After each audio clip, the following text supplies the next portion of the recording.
Tonight, Russian and Ukrainian negotiators agree on humanitarian corridors to evacuate civilians and supply medicine and food to areas of fierce fighting. First batch of Nigerians escaping the battle in Ukraine to arrive in the country tomorrow. The federal government moves to grant request by the United States for the extradition of suspended Deputy Commissioner of Police Buhari files application in court. And numbers of refugees fleeing Ukraine as a result of the Russian invasion hits 1 million. Plus more from our London studio in Around the World in 5. On business news tonight, global rating agency Moody's downgrades Russia's debt ratings to a junk status from Baa3 to B3.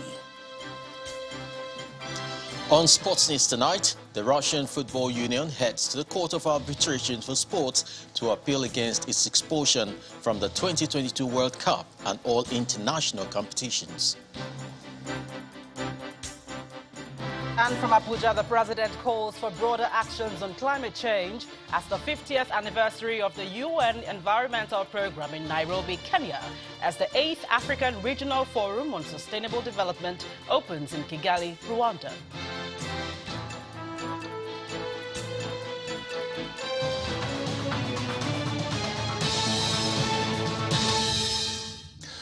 There now appears to be some relief for those trapped in Ukraine as a result of the ongoing Russian invasion, as negotiators in the conflict have agreed to jointly secure humanitarian corridors to evacuate peaceful civilians. It will also enable supply of medicine and food to the places experiencing the worst of the fighting. Meanwhile, civilians remain trapped in intense fighting in the southern port city of Mariupol, and reports suggest Russian forces have captured the city of Kherson.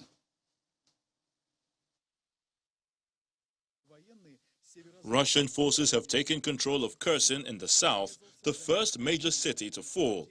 If they capture more southern cities, Ukrainian forces could be cut off from the sea. In Mariupol, a strategic port near the Russian border, residents are trapped by intense shelling. Kiev remains in government control, and a large Russian armored convoy remains some distance away. President Volodymyr Zelensky, in his latest video this morning, said Ukraine's defense lines were holding against a Russian attack, but there had been no respite in Moscow's shelling of Ukraine since midnight. Russian Foreign Minister Sergei Lavrov told Russian state television today that he had no doubt that a solution to the Ukrainian crisis will be found, but Russia's dialogue with the West needs to be based on mutual respect. He says that the Third World War will be nuclear, but he also says this is not something Russians are thinking about. He also explains that Moscow's attack on Ukraine is aimed, among other things, at ensuring that its neighbor does not join the United States-led NATO transatlantic military alliance. More than 1 million people have already fled the country, and hundreds of civilians are believed to have been killed. In just 7 days, 1 million people have fled Ukraine, uprooted by this senseless war. I have worked in refugee emergencies for almost 40 years, and rarely have I seen an exodus as rapid as this one. Hour by hour, minute by minute, more people are fleeing the terrifying reality of violence. An investigation into possible war crimes and crimes against humanity committed in Ukraine has been launched by the International Criminal Court in The Hague. In the meantime, Ukraine's allies continue to impose sanctions. The United Kingdom says it will cripple Russia's economy. The second thing we need to do is degrade the Russian economy to stop the ability to fund Putin's war machine. And of course, the banking measures are key to that, the measures of SWIFT, the measures we took against the central bank. But it's also important that we need to reduce dependence on hydrocarbons, which ultimately have given Putin the ability to fund this terrible destruction. And French authorities have seized a yacht belonging to Igor Sechin, chief executive of the Russian state energy company Rosneft, as part of the European Union sanctions over the Ukraine invasion. Well, things didn't go according to plan today for the evacuation of Nigerians that fled Ukraine, as their flights have now been rescheduled to tomorrow due to a delay in preparing passengers for the check-in process. Nigeria's major airlines, Max Air and Air Peace flights are already in Poland and Romania, where they are concluding arrangements to conduct the evacuation flight. Air Peace deployed its aircraft to Warsaw, the Polish capital, in the early hours of today, while Max Air is also in Romania for the operation. Some government officials have been shedding light on the evacuation plan. I know the characters of Nigerians, and one need to be, hard on them. You have to work hard to gather them together, especially young people, exuberance. Even here, some of them at the airport were arrested. One of them was arrested for moving about.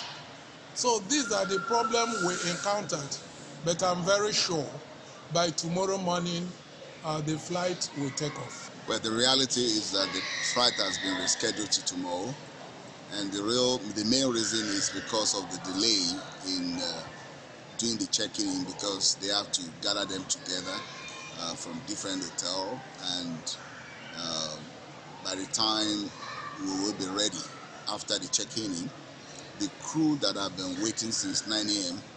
had overshot the hour they should have waited, because they have a duty hour which is allocated to them, and they had waited from 9 to 2 p.m. So that means they already waited 5 hours, and they are going to have 9 hours flight. That is already more than what the standard. So the authority of the airport said they won't allow us to board. So this is the reality, and then we have to come down. But arrangements have been made to ensure that we all stay together in the same hotel, and that we leave very early tomorrow, 4 a.m. we'll be in the bus, and then we can join the flight. On the Chairman House Committee on Foreign Affairs, Mr. Yusuf Buba, who is part of the delegation to Hungary, where some Nigerians are also waiting to be airlifted home, gave us an update on the situation. On a daily basis, students are coming in either to Hungary, to Poland, or to Romania and other neighboring countries to safe haven so they can be evacuated. And I want to commend the officials of the Nigerian embassies and the ministry. They are doing their best, because most of the students, or almost all the students that found their way to the borders, were taken care of by officials of the embassy.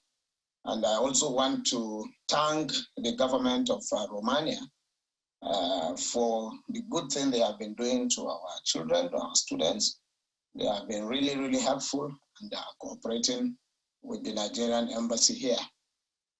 For those of them that are still in Ukraine, by the grace of God, the government is also doing anything that is humanly possible to see how they are all taken to safety in the course of this conflict. Yeah, it is not 100% student, but 95% of the first batch that we met with this morning are students. And from there, we also went to the hotel, where some other students are being accommodated, and we had chats with them. While the ministry has also made arrangements for students that are in Hungary, in Poland, and I think by tomorrow, other flights will move in to continue the evacuation of the remaining students. And this will be an ongoing process until all students are evacuated back home to safety.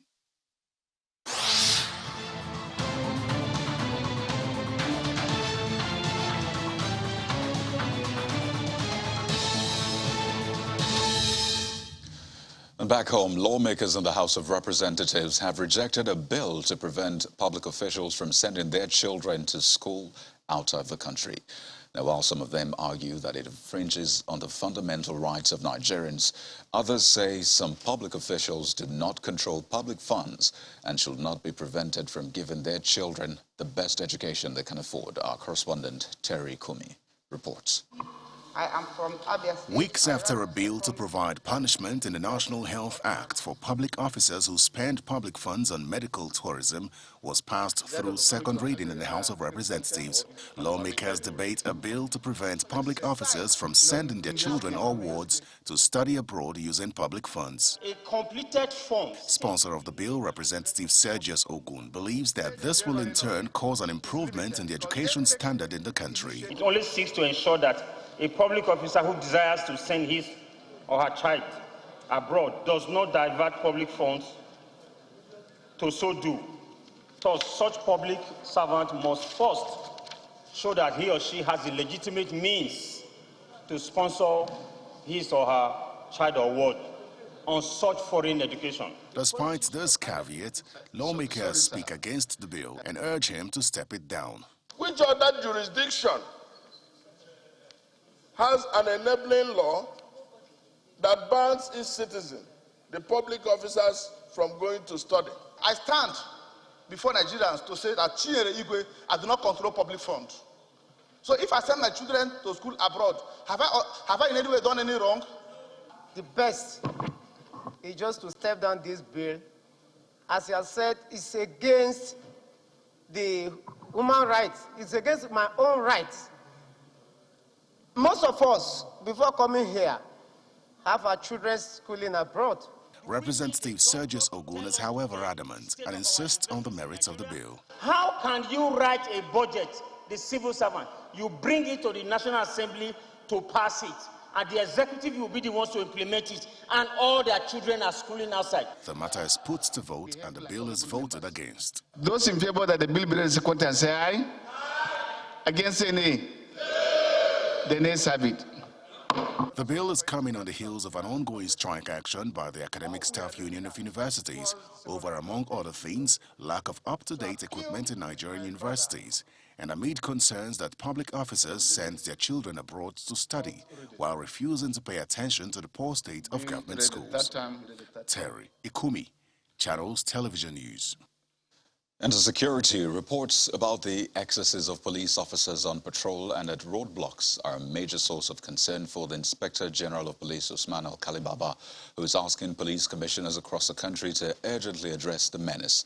The police chief gave the directive at a strategic meeting with senior police officers in Abuja, called to review the security situation in the country. According to him, while stop-and-search strategy could be an invaluable anti-crime strategy, it must be conducted in line with extant police protocols and civility. Much as significant progress is being recorded, we must admit that we are not yet close to achieving our national security goal of restoring an internal security order that is enduring enough to fully assure the citizens and restore optimal confidence in the police force. Indeed, there are still areas of grave concern as well as developments that will undoubtedly task our strategic leadership capacity as the year unfolds. One of such concern is the conduct and attitude of our men, especially police officers on the field. And I have personally had the cause to drive around, in the course of which I witnessed some of these illegalities, particularly in relation to roadblock and stop and search. I want to re-emphasize that while stop and search strategy could occasionally be an invaluable anti-crime tactic, such should not be done without requisite approval and must not be a permanent strategy. It must equally be conducted with excellent police protocols, which emphasizes civility to members of the public and must be laced with the highest level of professional decorum. You are therefore strongly advised to go back to your commands, review this development and ensure that your operations conform strictly to the visions of my leadership. In part two, after the break, update on the prosecution of suspended DCP Abakari. Plus, federal government gives reasons for erratic power supply in Abuja and some parts of the country. Says work is on under the Siemens Presidential Power Initiative to improve the situation. That's after the break. Welcome back. If you've just joined us, you're watching the news at 10, live on Channels Television Lagos. A reminder of our top stories. Russian and Ukrainian authorities agree on humanitarian corridors to evacuate civilians and supply medicine and food to areas of fierce fighting. The first batch of Nigerians escaping the battle in Ukraine to arrive in the country tomorrow. The federal government moves to grant request by the United States for the extradition of suspended Deputy Commissioner of Police Abakari, files application in court. And number of refugees fleeing Ukraine as a result of the Russian invasion hits 1 million.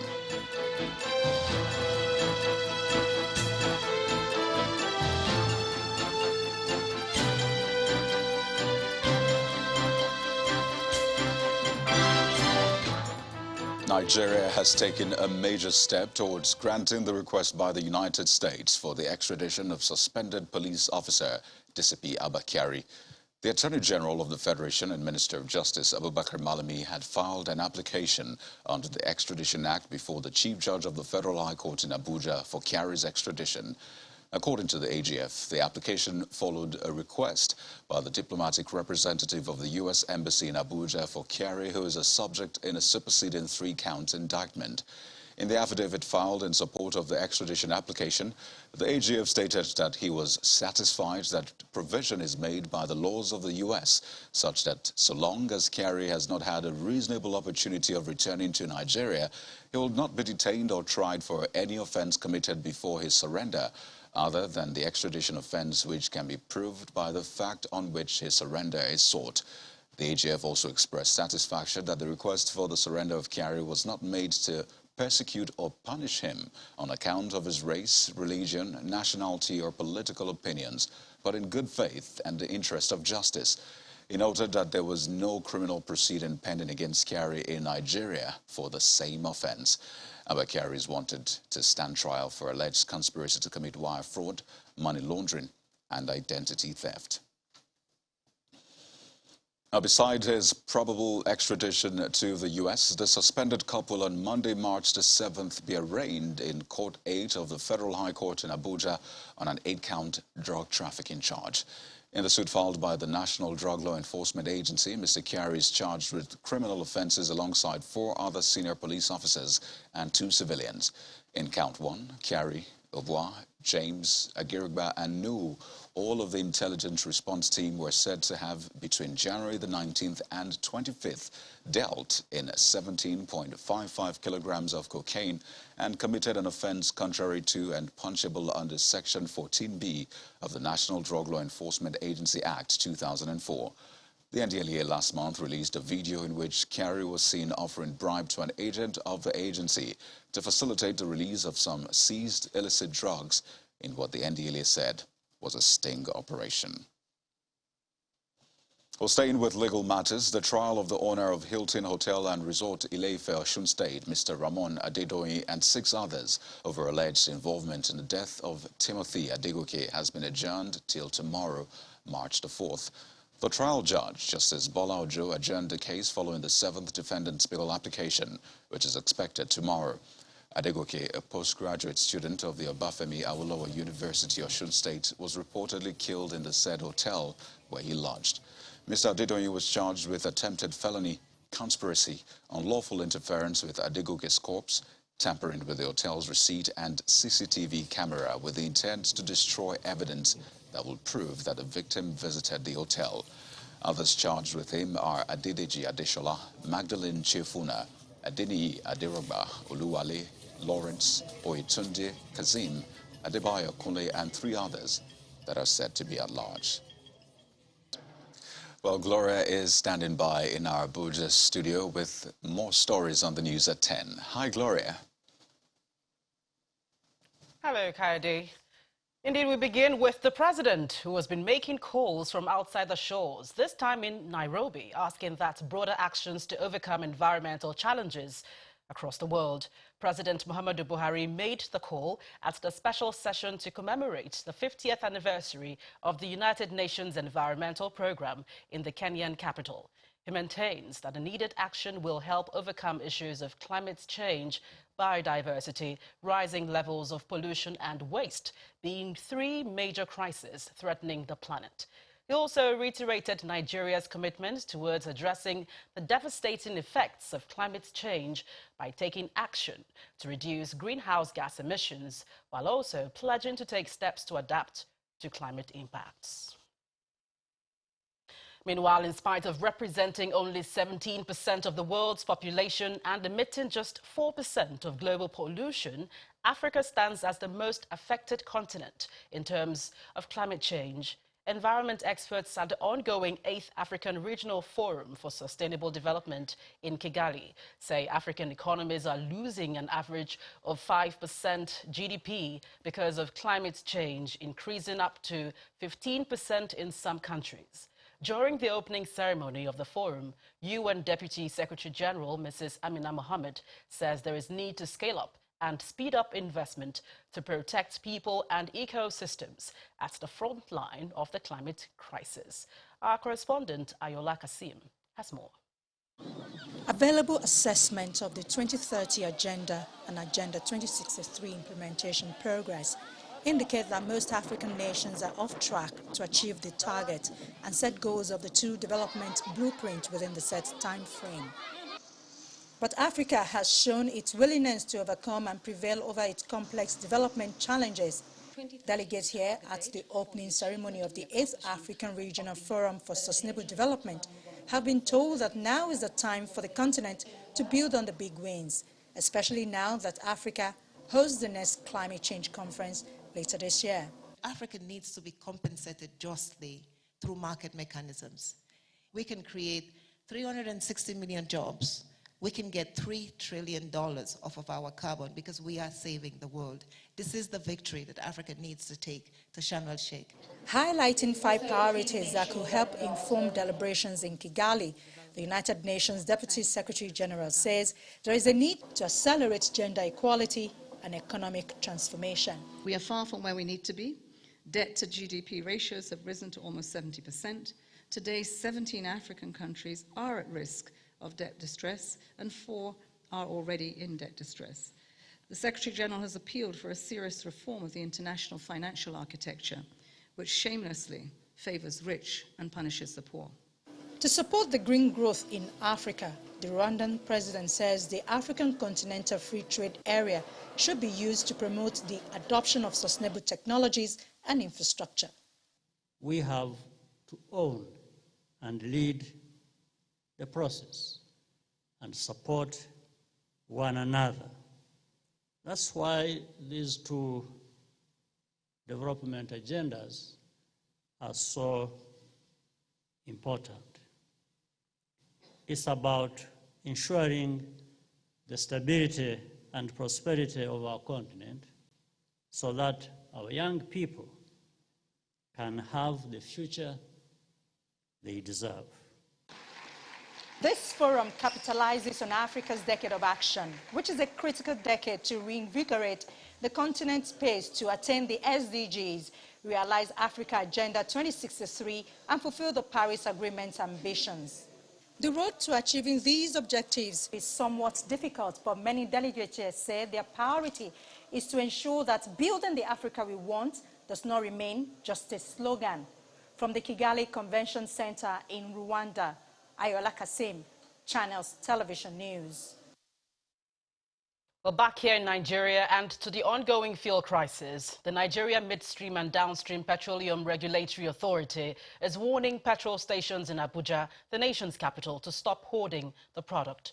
The Abuja Zonal Operations Controller, Mrs. Rosalyn Wilkie, gave the warning when she led a team from the agency on an inspection of some petrol stations in the nation's capital. Long queues is what now adorns major streets in the federal capital city as residents queue for hours to get their product. This has been the situation for over a month now. I've been here for more than 4 hours now. 4 good hours. In fact, it got to the point where they even locked the filling station. They are not selling. And we have to wait until these JTF people came and started forcing them to open and they start selling for us. Thank God I'm inside now. This morning, about 6:04. So I've been here since 4 minutes past 6 o'clock this morning. The time is 10:41, so that's over 4 hours, over 4.5 hours. And I'm hopeful, I'm close to the gates. I'm sure to get fuel soon. In an attempt to address the situation, officials of the Nigeria Midstream and Downstream Petroleum Regulatory Authority embark on an inspection tour to alleviate the plight of motorists. The doors leading to the filling stations are opened and motorists finally get served after long hours. Officials of the agency warned petrol stations to comply with the directive to dispense the product to motorists or face sanctions, while assuring that the present situation will soon be a thing of the past. We have also made contact. We are working with NNPC to ensure that the strategic intervention products are released. The focus today is to ensure that there is no hoarding out there. And any station we find that they are hoarding their products, they will be penalized. And the charges for penalty is 200 naira per liter, depending on the quantity you have. And those pumps that are selling to jerrycans is 100,000 per jerrycan. And any pump that is under dispensing, each pump are charged 100,000. That's why we are going out to notify the public that we are out to monitor the products and ensure that the product gets to the masses.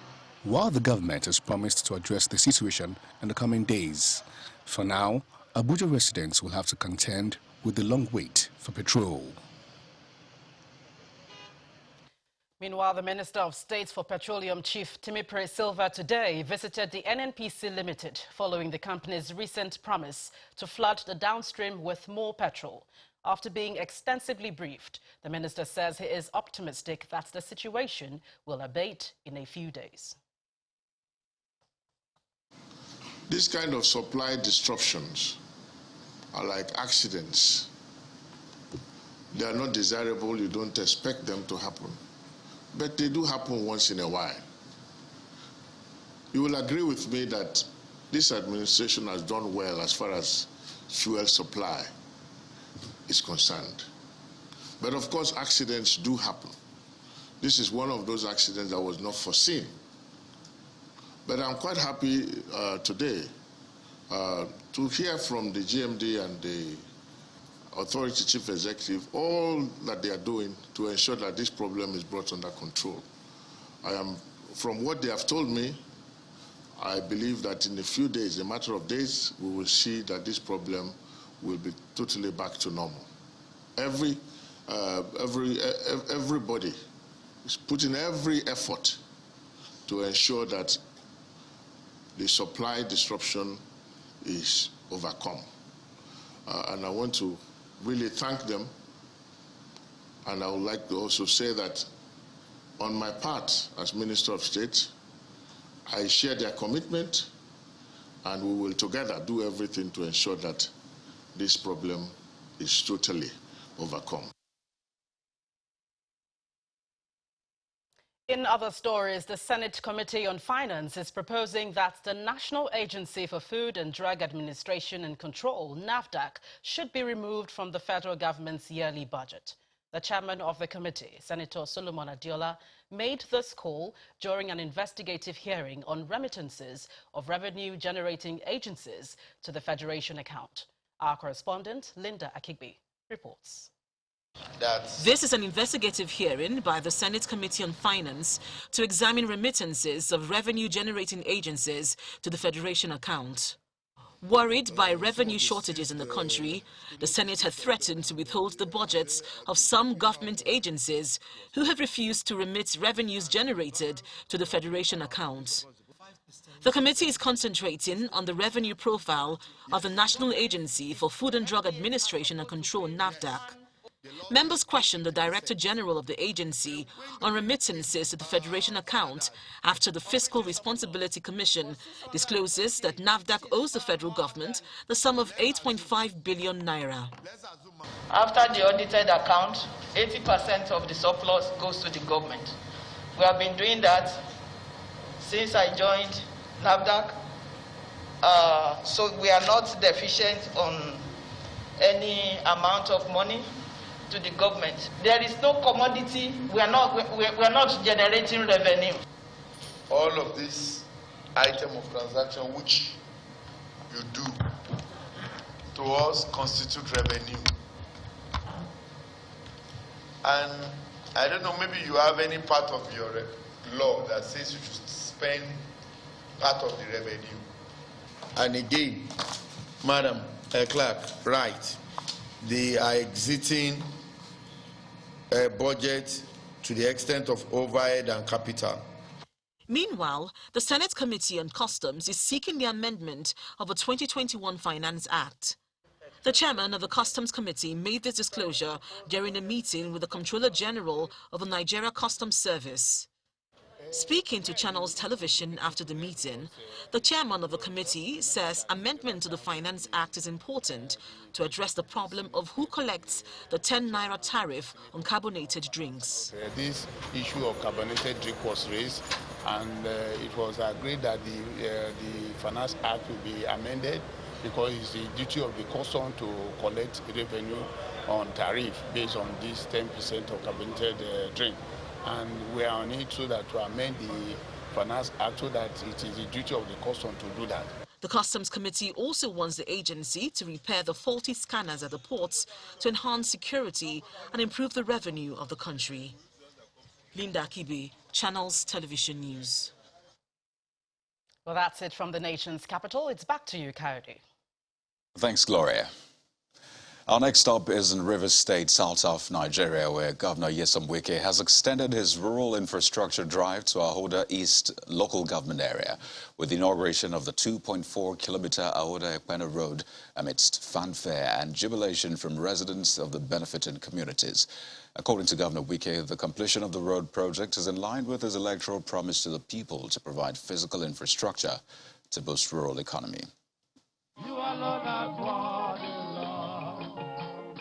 It's the fourth day of the latest phase of project inauguration in Rivers State, and the governor, Nyesom Wike, along with the former governor of Kaduna State, Ahmed Markafi, are at Ekpena, a community located about 50 kilometers away from Port Harcourt, the state capital. They are greeted with fanfare and various cultural performances as they arrive to inaugurate the Ahoda-Ekpena Road. The former governor of Kaduna State, Mr. Ahmed Markafi, does the honor of cutting the ribbon and officially opening the road for use.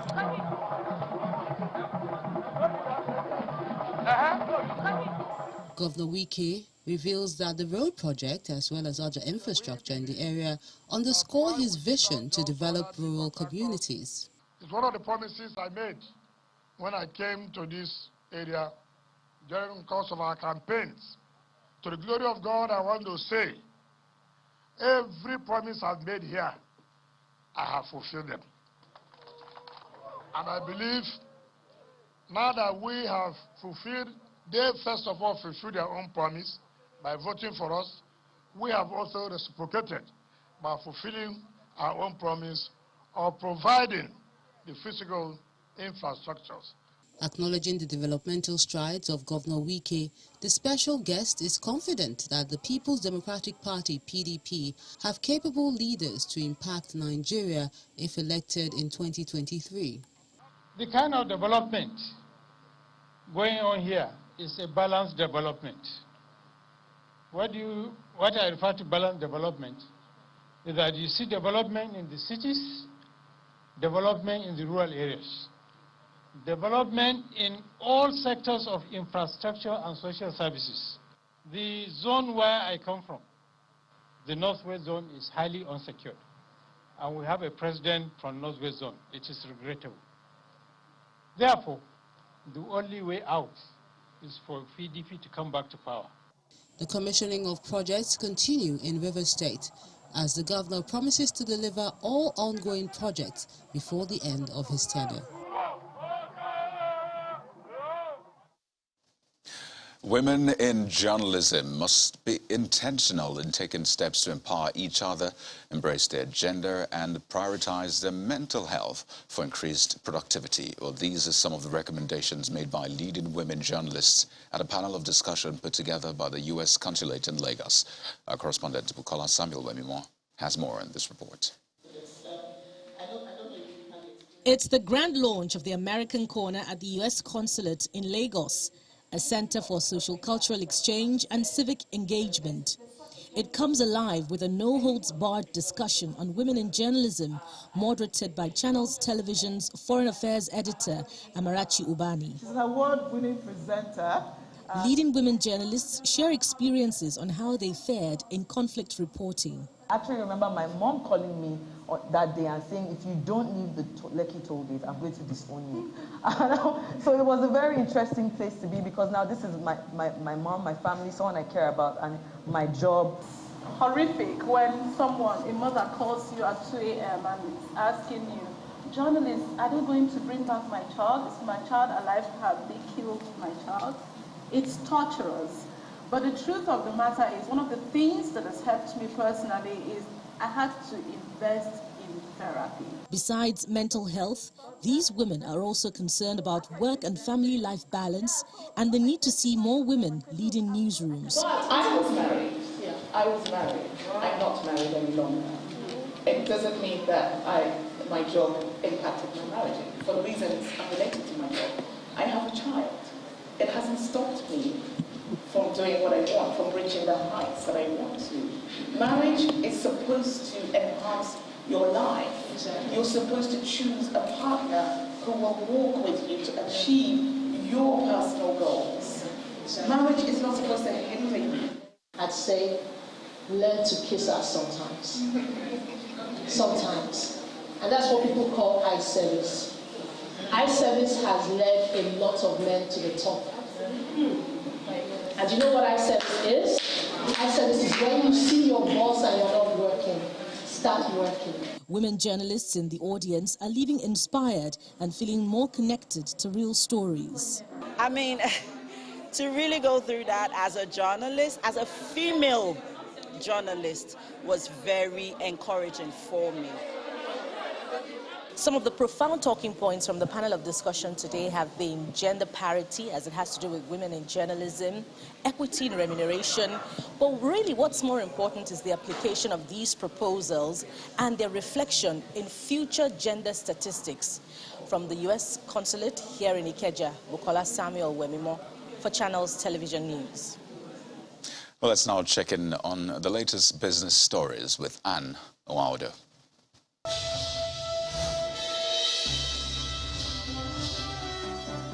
Thanks a lot, Kayode. Hello and welcome to Business News. Global ratings agency Moody's Investors Service has downgraded Russia's long-term foreign debt rating to a junk category, coming from Baa3 to B3. In a statement released today, Moody's cited heightened risk of disruption to sovereign debt's repayments, given the severe and the coordinated sanctions and significant concerns around Russia's willingness to serve its obligations as reasons for the downgrade. The rating agency further says the sanctions will also weaken Russia's GDP growth potential, partly through constraining the ability to clear trade payments, with 55% of Russia's exports denominated in US dollars and 29% in euros. Meanwhile, Moody's maintains that Russia's ratings remain on review for further downgrade. And back home, a new exciting look for Supreme ice cream has been officially launched into the market, giving consumers a new appeal. The management of the brand says that the new look is a reflection of the modern times and it sets them apart from the competition. The rich and creamy Supreme ice cream now has a new exciting and vibrant look. At this official launch of the rebranded ice cream, USA Foods Limited is saying out with the old and in with the new. We mark a testament to the continuous drive for improvement with the refreshed look of our Supreme brand. The vanilla, chocolate, and strawberry flavors of our Supreme ice cream brand show our unfailing dedication to provide unique and delicious ice cream to our beloved consumers. This refreshed look is an answer to our consumers' desire for a brand that suits their taste as the world evolves into a more modern and urban entity. Taste the joy in every Supreme moment is a tagline for this relaunch, and the company places the consumer at the focal point. Today's consumer is ever dynamic in a market that is continuously changing. They are continuously looking for products that speak to who they are and offer new experiences to them. Following a deep consumer and trade research, we realized that we have come to a point where we have to be bolder and more modern with our brand. We need to be proud of who we are and make sure that our logo is front and center and that our packaging reflects the lifestyle and the aspirations of our consumers. The new look also comes with a new logo and label design and is now available in white tubes. And the market is already feeling its impact. Today, I'm super excited that what started about 2 years ago is coming to fruition. Initial feedback from trade is mind-blowing. And then as a manufacturing person, I'm already feeling the pain because right now, the demand is astronomical. The old packaging wasn't so effective because it's been long in the trade. But this new packaging goes quite well with the quality of the products. And consumers are really going to love it. It's quite attractive and everyone would like to be associated with it. Since inception, USA Foods Limited has been committed to providing high-quality products to consumers with the nourishment and enjoyment they need. Let's head to the equities market now, which continued its downward trend in today's trading session. The all-share index declined further by 0.14%. Laddie Williams has the details.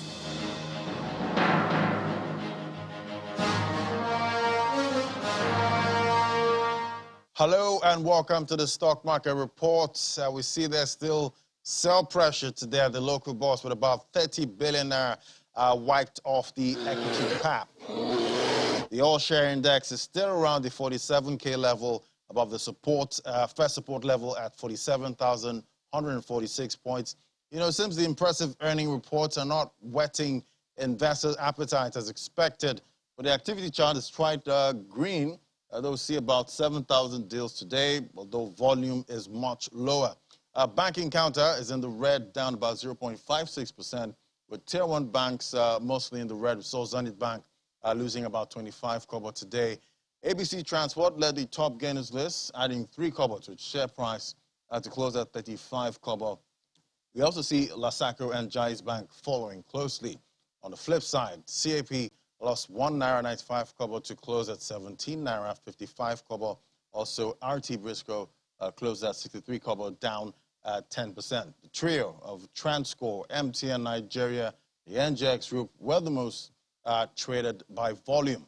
Well, final trading day of the week tomorrow. Let's see how it all plays out. Maybe some investors might go cherry picking. That's a stock market report. I'm Laddie Williams. It's back to you. And that's Business News tonight. Thank you for watching. I'm Anne Nwawadu. It's back to you, Coyote. And back to the Ukraine-Russia crisis. The UNHCR says over 1 million people have fled Ukraine since the invasion of the country. And Simon Pusey has more in Around the World in 5. Good evening and welcome to the Channel Studios here in London with your international news around the world in 5. The number of refugees to escape Ukraine has now hit 1 million. The UN says more than 500,000 people are heading to neighbouring Poland. The situation there is so desperate, there have been reports of crushes and stampedes to try to cross the border.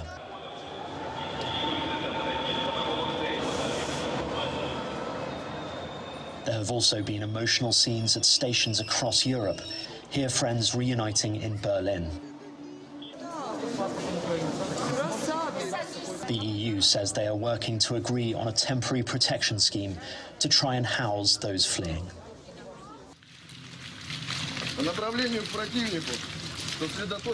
In the war, Russian forces have taken control of more towns.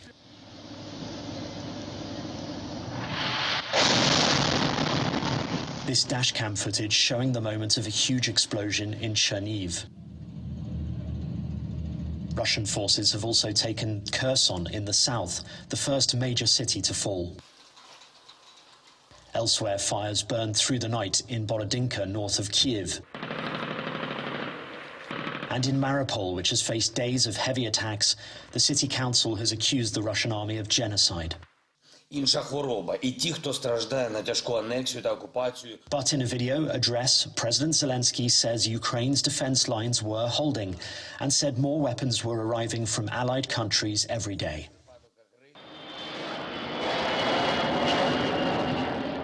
Meanwhile, NATO are stepping up patrols in the skies above Eastern European countries.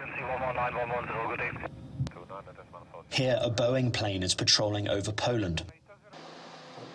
And the French army sending tanks and armoured vehicles bound for Romania. France has also said it planned to send 500 soldiers to the country to boost NATO forces in the area. Speaking in Romania, the EU Commission President said the EU would take more steps against Russia if the conflict worsens. In addition to our unwavering support for Ukraine, we are responding with strong sanctions against the Russian leadership. Ursula von der Leyen also said the bloc was preparing in case of Russian retaliation, including diversifying their energy supplies. Aid continues to be sent to Ukraine from Western countries. Here, a plane taking off from Britain. And countries continue to stand in solidarity with Ukraine with shows of support. The bells of Notre Dame in France ringing out at midday to mourn those killed and pray for peace. Authorities in Australia have issued orders for more people to leave their homes after heavy rains triggered more flash flooding. Whole cities and towns have been submerged by the rising floodwaters. Some 500,000 people are likely to face calls to evacuate from the Sydney area. Experts say the rising number of floods like this is most likely down to climate change. The number of extreme rainfall events has increased. So the number has increased, but also the intensity, so the amount of rain that we have seen during these events. This is most likely driven by climate change, and that has several reasons. So one of the reasons is the increase in atmospheric temperature. So the temperature can hold 7% more water for each degree of warming that is experienced. And finally, the Somali capital Mogadishu has opened its first riding stables in decades.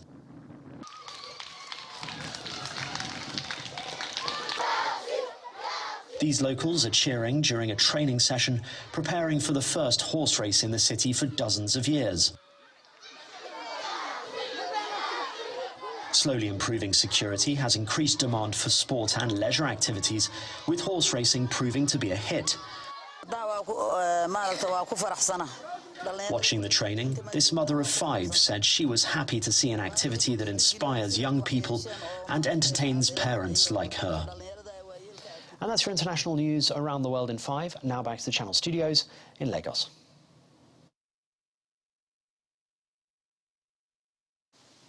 Thank you, Simon, and welcome to Sports News. The Russian Football Union will go to the Court of Arbitration for Sports to appeal against its ban from international competitions after the country's invasion of Ukraine.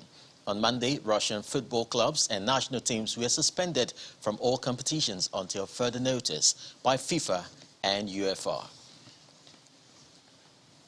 English Premier League's chief executive Richard Masters believes Roman Abramovich has made the right decision to sell Chelsea following Russia's invasion of Ukraine, as the 55-year-old's ownership had become unsustainable. Masters welcomed Abramovich's search for a new owner for the London club, but cautioned that sales normally take several weeks. UEFA President Alexander Seferin says that plans to hold a biennial World Cup are a no-go for everyone in football, adding that FIFA has also come to the same realization.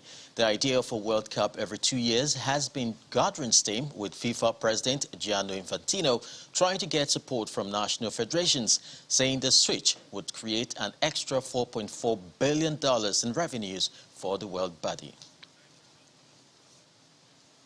That's Sports News. I'm Chris Alems. Back to you, Kaide.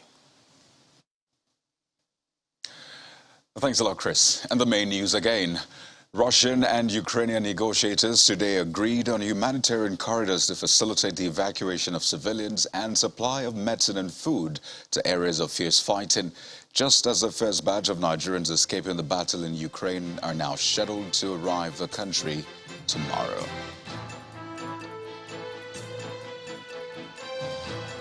And that's the news at 10 for tonight, everyone. Thank you for watching. I'm Kaide Okikelu. Good night.